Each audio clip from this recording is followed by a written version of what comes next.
Hi, everybody. I'm John Stinson from the Easton Board of Education. And I'm Chris Parkin from the Reading Board of Education. And Todd Johnston, Region 9 Board of Education. And I'm Rodell Harrison, Superintendent of Schools for Easton Reading Region 9, and this is Between Three Chairs. Hi, Dr. Harrison. It's Friday afternoon, February 5th, and it's looking like we're on the backside of the COVID spike from the holidays and the new year. What are you seeing in our schools and in our communities? Yeah, so listen, I'm really excited about where our numbers are. We have been trending down for a number of days now, and we are finally, as at Easton Reading together, we're at 22 cases per 100,000, which is the lowest that we've been in a long time. In fact, in Reading, we're down to 16, which puts us out of the red, and in Easton, we're at 29. And so we are absolutely trending in the right direction. Obviously, this is the result of people continuing to make smart choices when it comes to gatherings and when it comes to utilizing all of the mitigation strategies, not just in school, but outside of school. And it gets back to some of the discussion that we had earlier this school year, that we are working hard to open the schools, and it takes the efforts of all of the community to keep them open.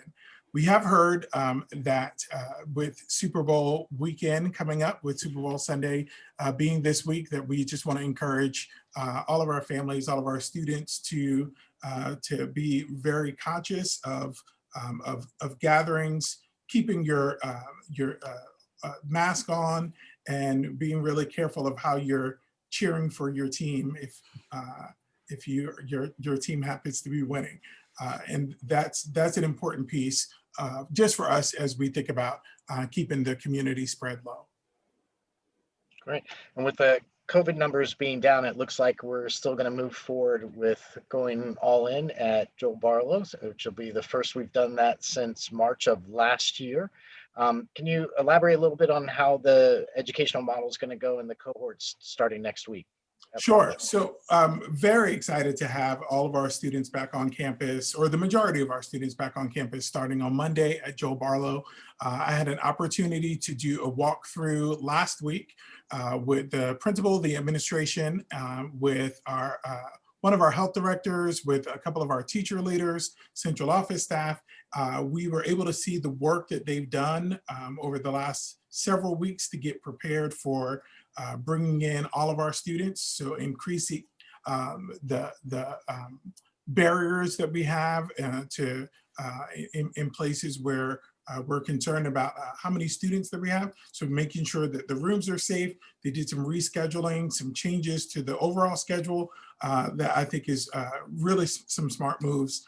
When we think about what that looks like sort of academically, they'll be running on a black and gold schedule. So students will be able to see in longer blocks of time 4 of their teachers per day, and then the other 4 the next day. So I'm excited about having students back in the classroom and giving our teachers an opportunity to connect with our students face to face. So, Dr. Harrison, with students and teachers back in the classrooms at a sort of much greater scale, I know that in the past we've had some concerns about making sure we have a broad enough substitute pool to make sure that we can offer substitute teachers where we need them. Is that still something we're struggling with, and something we want to make sure that we get out there? Absolutely. So I will say that since around Thanksgiving to present, we've increased our substitute pool by about 20 people, which is huge. There aren't lots of people just standing around in line waiting to be hired as a sub. And so that comes from some active recruiting from our HR department, but then also from people in our community really just stepping up to the call for needing additional substitutes.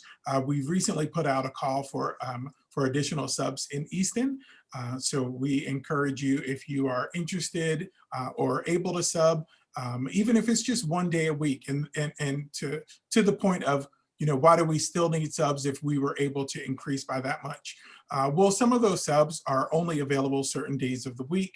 Some of those subs are available if we're talking about needing a sub while students are distance learning. but may not be comfortable coming in the building. So we're really finding that the deeper our pool is, the more effectively we can staff the buildings.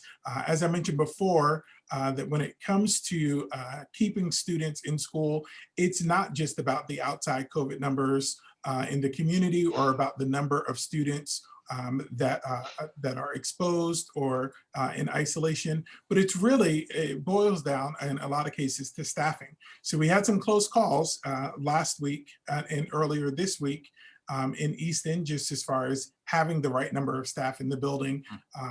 Because in addition to, we always have to remember that in addition to staff members who may be isolating or in quarantine, then we're also encouraging staff and students, if you don't feel well, we encourage you to stay home. So in addition to those numbers, we also have the unexpected absences that we have to also make sure that we have people that are in place for that. So thanks to all of you who have answered the call, and looking forward to continuing to build out that list. Great, thank you. So we're excited that that we are at this place. We're midway through. So at a number of our schools shifting into a second semester, and we see that we're kind of coming over the horizon with the school year. A lot of positive things in the future. A couple of things just as a reminder to all of our families. If your child is absent, please make sure that you go through the normal process, calling the school and just letting them know that the student is absent and the reason why. That's just really important from a record keeping standpoint, even if the student is going to be logging in and being present online.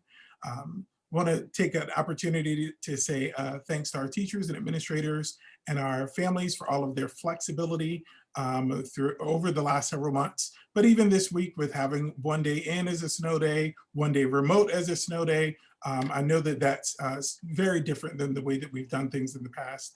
But we're really trying to embrace our new reality and making sure that we are adequately and successfully meeting the needs of all of our students. So thanks for tuning in, and we'll see you soon. Thank you.